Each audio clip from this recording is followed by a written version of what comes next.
Hindavi Swarajya news, जनतेसाठी एक पाऊल पुढे।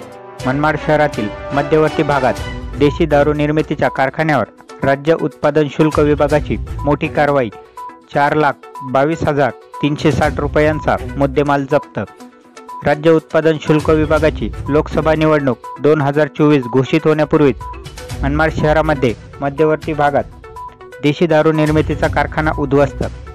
सूत्रांकडून मिळालेल्या माहितीनुसार गायकवाड चौकातील मिर्झा नामक कारखान्यावर उत्पादक शुल्क विभागाने कारवाई केली आहे।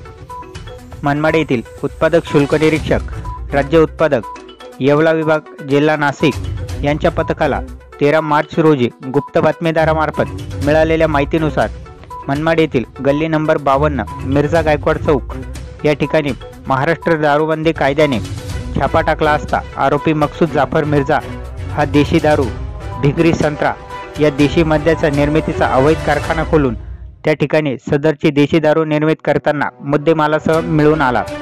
सदर आरोपी मकसूद जाफर मिर्झा यास अटक करण्यात आली असून सुमारे 4,22,360 रुपयांचा मुद्देमाल जप्त करण्यात आला आहे। मालेगाव, सटाणा, येवला, नाशिक या ठिकाणच्या राज्य उत्पादक शुल्क पथकाने यशस्वीरित्या कामगिरी पार पाडली आहे व सदर गुन्ह्याचा पुढील तपास दुय्यम निरीक्षक प्रवीण मंडलिक हे करीत आहेत।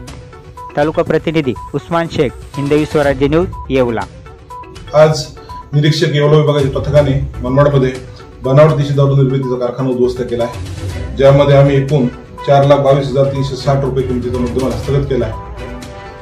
सदर कारवाईमध्ये काही इसमाला अद्याप अटक झालेली आहे आणि पुढील तपास चालू आहे।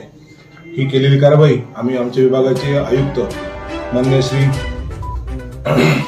सुरवेशी साहेब, संचालक प्रसाद सुरवे साहेब, त्याच्यानंतर विभागीय उपायुक्त उषा वर्मा मॅडम, अधीक्षक श्री शशिकांत गर्जे साहेब, उपाधीक्षक तांबारे साहेब यांच्या मार्गदर्शनाखाली पार पाडली।